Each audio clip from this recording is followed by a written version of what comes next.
Yeah, it's Bioson and DJ Sylvae. What up, everybody? It's Bioson. You are now tuned in to episode number 2 of the Straight Shooters podcast. We're going to be dropping a series here, so we're coming out on YouTube, Spotify, everything in between. You're watching it now. Please hit that subscribe button.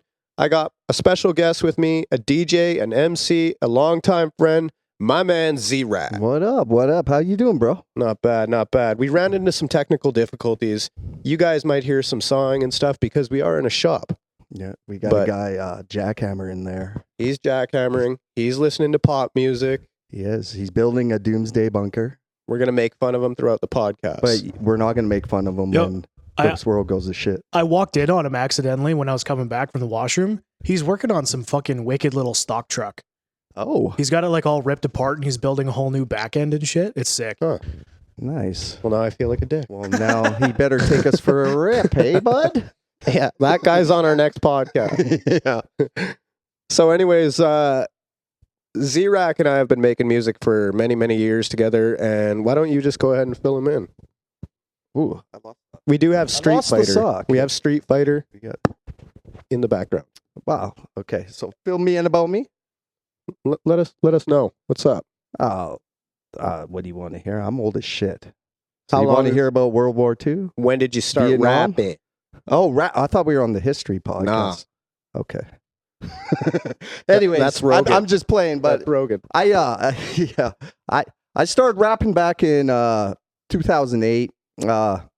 At that point in my life, I got myself into some trouble. A gangster. Yeah, we don't need to talk about that. Gangster rap made you do it. It did. Real gangsters don't talk. But anyways, I got myself into some trouble. I moved back in with my parents back in Quesnel. I was placed on house arrest, and I remember I needed to do something with my life. And as a teen, I was always into hip hop. It was just a passion of mine. I never started rapping until later in life, but I remember getting my tax return and going down to the music store, buying my little $200 condenser USB plug-in mic, and this was back in the mixtape eras. I know if you remember Dat Piff. You remember Dat Piff? Dat Piff. Dat Piff, yeah. And I started recording. I was on a website too, internet website called Let's Beef. And I started recording my raps. And, I was trash. I was absolute trash to begin with, but I kept working at it and developed making a song, bars, learning all that before I didn't know any of that. So, I started that. And then basically Dirty Frazier came along. Shout out to Dirty. Shout out to Dirty Frazier. That's my day one right there. That's my boy. Basically, at that time, I'll tell the story of actually how me and him got back into it. Let's hear it. And so I was just downtown Quesnel. I had one of my CDs on me, and I ran to Dave. Me and Dave have been friends since Pee Wee hockey, like way back in the day. Anyways, I was downtown. I ran into Dave, and he's like, yo, what are you doing right now? And I'm like, I'm actually rapping. Rapping. Like, the hell? Yeah. He's like, I gotta hear this. So I gave him a CD. Anyways, he took off. He jumped in his truck, took off. I was still walking around town. He had to turn back around and find me downtown and scoop me up. And he was like, yo, like, how do you do this? I want to do this with you. Yeah. And we eventually formed Illiterate. And The legendary group. Yes. I'd like to say so too. We were the first to do it in Quesnel. Yeah. No doubt. First to do it. And we made Illiterate. We made Another Lesson, which was our first album, and that's still my favorite album I've ever made to this day. It's still trying to top that album, it seems like to me. I love that album. That was a great album. Maybe it's the times that, resonate with me with that album. Back when hip hop was real hip hop, we didn't have the TikTok, we didn't have the fucking. I mean,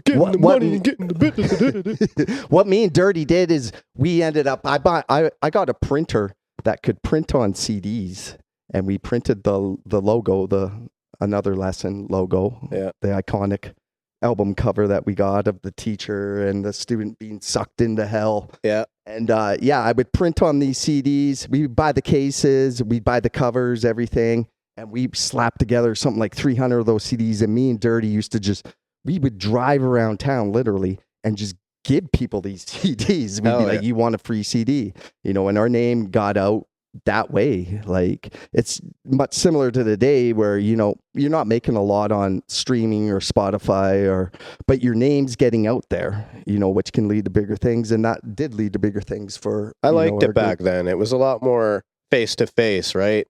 Yeah. I mean, it wasn't like, oh, this person's just going to find this person on the internet and find out what they're all about. It was like, you had to go physically meet the person. You did, yes. Hand them your CD and personally invite them to the next show. I mean, it's a whole different game. And I took like 10 years or so off, but I went to other ventures, did DJ and started making beats and stuff too. But when I came back, about a year ago, since I've dropped my last album, and I came back and I was like, this is a whole different ballgame. The internet, like when I started, it was no Spotify, and you're more focused on your local kind of scene, Yeah. And it was more personal. But, one thing with today, you can reach a worldwide audience. Exactly. Today, I got a... You can target market. You can. I want 1 million people to hear me in Japan, so I'm going to drop $1,000 Exactly. on Japan. I had a kid that hit me up from Mexico, and he just sent me a video, and he's in his third world country, where they're like living on dirt and shit. Yeah. And Send me a few bucks. There's him and all his homies, and they're partying and they're listening to Rap Game. And, I'm like, shit, like I would never be able to have that reach back in the day. And I never thought about that reach back in the day. Yeah. So it's, it has its pros and it has its cons. Absolutely. Yeah. It's like you just have to find people that are like tech savvy and kind of with the times, find the younger people. Yeah, or you just look it up yourself, man. Yeah. You can learn. There's tutorials out there for everything. I'd say to a lot of artists today, you need to put in almost twice as much into your promotion that you do into making your music. 100%. You do. Yeah, it's such a big part of the game now. You just don't get signed by a label anymore. Yeah. Yeah. Which was the dream back then. The fairy tale. Yes, exactly. Yeah. Hopefully this guy will hear me spit. Yeah. Yeah. So what is like the biggest show you've ever done, or a really memorable show? Wow, you were there for that one. And D12 was the biggest show. D12. That I did at the CN Center. That was just a top-notch production, that show. Yeah. But that's not my favorite. My favorite one is actually Swollen Members when they were making their comeback. Swollen always brings it home. But when they were making their comeback, and they played at the Roller Dome there in Prince George, and there was thousands of people just packed into that little tiny Roller Dome there. And that crowd was rowdy. That crowd was nuts. I don't think there'd been a show there for like probably over a decade or so, like a show of that magnitude. Yeah. And that crowd was wild. And it was just a bunch of young, hungry artists too. Like everybody, I remember everybody's just mean mugging, like Prince George is mean mugging the Quinnell and the Williams Lake guys. It was like everybody had their own little set. Like, I remember 10. me and Dirty talking about like, oh man, these recognized guys, do they, what do they think of us? You know? Yeah. But we end up, making relationships with us. Shout out to all those guys that are recognized, you know. Brent, rest in peace, Fatal Words too. That guy was a real one. Yeah. Yeah. King of PG, man. Yeah, you bet. But yeah, that was the Swollen was my favorite, but D12, just the top-notch production on that. And to get to meet D12, I was actually going to ask you what is, when you say you played for D12 or opened for D12, what do people usually, their reaction to you is? When I tell people, some of the people like that I've opened up for, and I've opened up for actually D12 twice, they're just like, why the fuck are you doing like a regular job? Yeah, I know. And it's like, I don't know. That's what you do. I usually get asked, was Eminem there? Yeah, or they lie. They're just like, who was all there? Yeah, exactly. Like I should just tell them Eminem was there. Yeah, exactly. They always try and find one thing to like knock it down a notch. It's like, you could say Dre was there. Yep, and exactly. You know what I mean? They're just like, fuck that. So what? That Eminem wasn't. And meeting them all too, like I remember that Devil's Night album coming out, and I just used to bump that like crazy. That was, meeting Conniver and Swifty and Bizarre and everything. I remember we were backstage in the arena there, and then all of a sudden they all came around the corner, and you know, me and Dave at the time were kind of like kids in the candy store, you know, oh shit, there's D12. Yeah, and we got the picture with them and everything, and you know, Yeah. I got the photos to prove it. That was so a wild show, man. that was a good show. What's your take on D12, Matt? I haven't listened to him since Eminem was part of it. Whoa. Ooh, yeah. Well, Crazy. those were the golden years where it was like a golden big years. deal. But now I think they're down to D2. Yeah, there's D2 and Obi Trice. They're on tour around Canada right now. Yeah, I saw an ad for him on Facebook the other day, and it's just Obi like ripping on M. Yeah. Yeah, there's like some sort of animosity or something going on. I never heard the story, but I'm sure we could go on Matt Hoffa's thing and check it out. I mean, it seems pretty up to date. There's been a lot of artists jaded with shady records, but Yeah. I don't know. Like Yellow Wolf and all that. Exactly, yeah. But you know, that's just the way. What I like about the game now is a lot of these artists now, they're independent. They can do their own thing. Yeah. They don't got people telling them what to do, you know. They don't have to be with that label anymore. And you know what? Like, people knock on like Tom McDonald because I know how controversial his lyrics and his music and all that shit are. Like obviously I understand why people knock on him, but at the same time, that guy he's not under a label. His girlfriend became a videographer. He was already a talented musician, learned production, everything in between, marketing, and he learned everything himself and completely fucking made it. So that guy had a niche audience too, where he targeted a lot of political views at the time, and a lot of not people doing that. I actually do a lot of that in my rap too. I think I make it more in a funnier way, you know, with my political views. But what he did and the way he targeted, you know, his audiences at the time, and especially in a country like U.S. where, you know, the line was drawn between the red and the blue, you know, and I think he's seen that, and he had that niche, you know, and he's a marketing genius. Yeah. Despite what you say about his music, I'm not a fan of his music. I don't listen to him, but he's a absolute marketing genius. Yeah, 100%. So, what kind of projects do you have on the go right now? I know you've been shooting some videos and. Well, what do I got on the go? We got videos. You got tracks. I mean, right now I just dropped a track called Seventh Layer. You can check it out. It's on Spotify. You can stream me everywhere. But yeah, I just dropped a track called Seventh Layer. It's going to be on the album I'm working on right now, titled Hell's Kitchen 2. It's the follow-up to my other single, Hell's Kitchen. And that is what I'm mostly focused on right now. My last album, I primarily made all the beats. Right now, I'm working with some different beat makers right now. I actually working with Chew. I don't know if you heard of Chew Beats. You know who Dope DOD is. Yeah. I'm working with their beat maker. What? And those guys are so sick. Yeah. Really? I've been leasing some beats off of him. Fucking wild. Yes. So yeah, I have a few tracks with his beats, and that guy is such an underrated beat maker. If you get a chance to work with Maztec as well. I should check him out. Yeah. Dope DOD did some stuff with Maztec. Yeah. Like I think he did Rocket. Okay. Fucking track is insane. He's just got this electronic type of grimy sound, and it's just original. Yeah, it does, and I just felt it fit with this Hell's Kitchen theme, you know. And also, I got some sample packs off of them too, because I do make my own beats, and so you know, I've been messing with my own stuff and did the pinky thing on purpose. Sorry. Yeah.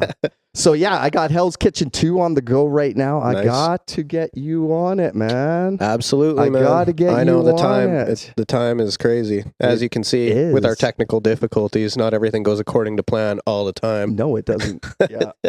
But that's sick, man. Yeah, you've been pretty active. I have been active. Yeah. Hell yeah. I've been trying to do. It's such a different age right now. You know, it's just dropping an album and promoting a whole album by itself is a really hard thing to do. So right now I'm just kind of dropping singles every month, building up to my album. And I like how you're not trying to adjust to what's popular right now. Like you're sticking to Z-Rack, you're sticking to the 90s style. You're just rapping about stuff that's like, you know what I mean, that's happening right now, but you're not chucking a whole bunch of auto-tune on your music. You're not trying to do the like. I mean, yeah, like I do. I kind of pigeonhole myself into, you know, the whole boom bap type of rap. But you know, I kind of feel I bring a bit of a different element to it, a bit of a different grimy style to it, you know. Yeah. And I'm trying to keep a lot of my lyrics and my punchlines and stuff modern. So, you know, a guy's got to stay up with modern events. Oh, you yeah. know, I can't be spitting punchlines about 90s references all the time. You Yeah, know, it's exactly. just, when did this guy make this, you know? Well, there's so much available to work with now too. I mean, right? that was a Like, big part of that World Gone Mad album, man. I had, especially after the whole COVID conspiracy stuff and Yeah. everything, I had a lot to work with what's been happening in this world. Fuck And yeah. I loved making fun of it, and I still love making fun of it. Well, that's what music's all about, man. It You gotta have is. fun. So, You do, yeah. So, speaking of fun, what like we all got our stories from all the shows, like hundreds of shows and whatnot. But do you have any like funny stories for the viewers and listeners that maybe stick out that we could get a little chuckle out of? Man, I think you know where this one's going. Run it. Yeah, the stop sign. Scale incident. breakers? You remember the stop Scale sign? breakers. Scale breakers. Stop. Comer Station Pub. Stop sign incident. All right, let's hear it. All right. So back in the day at Comer Station Pub, before, you know, when it was a pub, which was Saloon. probably about what, like 2010, 2009, Yeah. something like that. A lot of people don't know this, but Mercules actually performed there. We had Mocha Only, former member of Swollen Members. A lot of Yep. history in that little pub that only held about 80 to 90 people, and we Man. sold it out every time we did a show. Those shows were wild. Dude, this young promoter, 19 years old, and we were bringing in all these young gunners, fucking Z-Rack. We had Dirty Frazier. We had a lot of artists that you're hearing about right now. That was one of the venues in Williams Lake that they first started in. Man, shout out to Bryan too, because he was the guy that gave Illiterate their first show, my first show. We was And- just rocking, man. Yeah, shout out to that, you know. And yeah, but anyways, back to the Scale Breakers episode. Let's hear it. Or the story, I mean, episode. It is like It is a kind of movie. like an episode. You could. I could break this down into a Potentially. few podcasts, but You can break it anyways, down into I'll a give you the movie. long and short of it all. So we did a show with Scale Breakers here in Williams Lake, and then we decided, hey, we're gonna, you know, participate in some of the extracurricular activities. You know, me and Dirty at the time, we got pretty inebriated at the show, and we decided, hey, you know, let's get something else we can have some fun on. So This is before gummies yeah, or bath salts. some type of might have been bath salts. I don't know. It Anyways, sounds like a bath it salt does sound like a story. bath It's salt story, but I'll get into it. So we go to the after party. What's that? If you recall eating someone's face, then Oh, yeah, it's, profusely sweating and I lifting mean, up that vehicles. night I probably would have been, yeah. But anyways, we went to the after party, which was your mom's house, which Shout out to my mom. yeah, and I still to this day I live in Williams Lake now, but I don't know where that place is. Where was that house? It's right by the Stampede grounds. God, kinda, okay. But All right, you have to show me it one day, and I might have a flashback. yeah, But anyways, so we were at the party. You know, everybody's there, and when you're kind of messed up on some mind-altering drugs, you see all these drunk people, and you don't really want to be around them. So, you know, me and Dirty decided, hey, let's take a little trip outside here, and maybe ride the wave a bit, we should say. dun dun dun. Yeah, so me and Dirty, I remember laying on this grassy knoll, and we were just tripping balls at the time. And I got up and, I don't know, I just decided to start running. And I was running through bushes. I was running through people's backyards. Like, and this felt like 3 hours to me. Like, I thought I was in Vietnam or something, having a Nam flashback. I remember watching from the front door, and they're like, "Oh, Z-Rack and Dirty are here." I'm like, "Oh, sweet." And I look out the front door, and you had managed to bust the stop sign in half. And I mentioned before it looked like a spear, but what it really looked like was you were running with a flag and you were about to jab it into somebody's heart. I mean, do you ever hear about those guys that, you know, they're on PCP and they're ripping the tasers out from the cops? That was like me. I like had some superhuman Z-Rack strength, and I Yeah. decided I'm going to take the stop sign and I'm just going to bend it. The show went good. You were still in show Oh, mode. yeah, I was beast mode, you Yeah. know, and I was like, I'm going to take this on this stop sign. Yeah. First the stop sign, then the Any- rest of Williams Lake, then the music industry. So I'm running around with the We're stop running it. Running around with the stop sign. I find the party again, and my hand is just bloody from like Do you have a all the scar way still? across there. I might do it. I don't know. What hand was it? Oh, there it is right there. There it is. That's the scar. I don't know if we can get this on camera, but Boom. yeah, I got the wounds to prove it. But anyways, yeah, I'm all bloody. I go back to party and I'm like, anybody want a hug? You know, I'm bleeding profusely on my hand. Everyone's like, oh, fuck, get away from me, you know? And Dirty comes up and I'll give you a hug, man. Nice. I got blood all over his shirt. And I think you guys had to call the ambulance. Yeah. Yeah. So I don't promote that type of behavior. But if you're going to do it big. And make sure you talk about it on a podcast. Yes, on the Straight Shooters podcast. There you go. So you tell it on a podcast or during an interview, it did something for your music career. So exactly. But that was the legendary story. And then I seen sick. you at D12 a week later, eh? Yeah. And then we just kept doing shows for a few years. Yeah. Did you do Belly?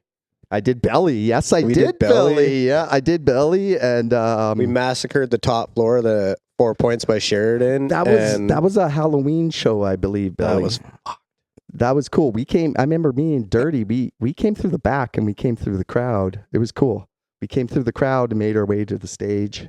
Yeah, that was wily. Then we dude. had this little idea. I don't know why we did this back then, but we were like halfway through the show, let's take a intermission and we go backstage and we change our costumes or something and come back out. And I'm like, you know, we only got half an hour set. Why are we killing 5 minutes doing this? You know, some of the stuff I did, you're learning at that time. Yeah, you're just trying to make it pop. Yeah, But yeah. Maybe cut the costumes next time. Yeah. No, it was, that was a good days, man. Oh, Good yeah. days. Hell yeah. I almost didn't make it to that show. The night before, I was going to sell somebody tickets. I had a few pops in me, and I'm walking like 2 blocks down the road, and a cop pulls up. And he's just like, what are you doing? I gotta take you downtown. Like, you're intoxicated. I'm like, dude, I have the biggest show of my entire life tomorrow. Yeah. Like, all I'm doing is going over here to sell tickets to this lady. And he's like, I gotta take you downtown, man. I'm just like, please don't. Please let me go. I pulled the tickets out of my pocket. I'm like, please, dude, just like if you want, you can give me a ride. But like, I sat there and I was talking to this cop for like 5 minutes, like almost on my knees, just please. Do not take me to the drug So tank. he had sympathy for you. He did. He's like, all right, man, all right. And I remember we jumped in the vehicle and I wasn't feeling very good the entire drive. Yeah. I'll spare you the details, but we get to the hotel and I was feeling just well enough to go do the sound check. Yeah.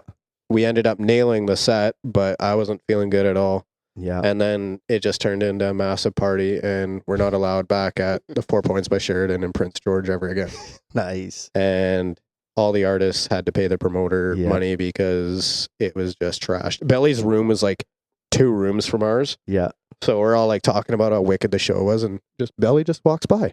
We're just wow. Hey, like, you want to have some drinks? And they're partying and it was... Oh, so you partied with Belly? Yeah. It was nice, man. fucking wild. That is I even bring it wild. up in a song. Oh, nice. It's called Rockstar, and I say something like, I can't even remember how the line went, but yeah, even massacred the top floor of the Sheridan with Belly and his entourage. Opened up for Tech 9, crowd was singing all my songs, Diddy Toss. Yeah. I mean, like those experiences, you know, that's something you can tell for a lifetime, you know. It was something not the average person does, you know. But, you know, if I was to go back into those days, I think I would, you know, the opening's great. The opening's great. Nothing bashing it or whatever. You get to live your dreams. You get to see artists you grew up on or everything. But I think I would have focused a wee bit more on, I would have focused a bit more on just promoting myself, promoting my own brand, doing my own shows, you know. Cheers, brother. Cheers to that. Yeah. Yeah. Yeah. No, that's good. That's the way it should getting be. signals over here. Yeah, people are waving their arms around. Moving my hands Kinda a messed up lot. my Specific point of view on things. Yeah. I got Stu raising the roof. What's going on? We got over like 2 minutes and then we got to break and do it again. 2 minutes? All good. Okay, well, All let's good. get into Or not do Next it again. Not question. do it again. Next question, real but spin quick. back up. Who do you? Yeah, next question. Yeah. Who do you got? Drake or Kendrick Lamar? Oh man, like that's a Let's hear no-brainer. it. Kendrick is just killing it right now. You gotta check out the track Meet the Grams. My homeboy in Quinnell hit me up yesterday and he's like, yo, you following this beef? And I was like, I listened to a little bit of it. I listened to Drake's little AI thing he did with Tupac and Snoop, and I was like, yeah, that's fun and cute, whatever. And Kendrick made a track called Euphoria. It was more of a subliminal thing to me. I'm more into the personal, cut deep type of disses, but that Meet the Grams, it's basically him writing a letter to Drake's family. Called Meet the Grams because Aubrey Graham is Drake's real name. Gotcha. And he's writing a letter to his son, you know, and he's accusing him of being a pedophile. And that's fucked. It's just, it cuts deep. And he's saying he has a daughter that's illegitimate. And I don't know if it's all true. That something like that back in the day would have, you know, got somebody shot. Yeah. Yeah. That's the way the music industry is now. It's all I don't know if it's fabricated or not. shock value. But that, and I love that shit. Though. Yeah. Everyone's feeding into it, so you can't really argue with it. I mean, I do a lot of that. I do a lot of that in my own music, you know? Yeah. So, hell yeah. Mm-hmm. Well, we'll be right back with part 2. Peace. Yeah, it's Bioson and DJ Sylvae. We can rock on a pod or a stage. We move like a squad when we rock.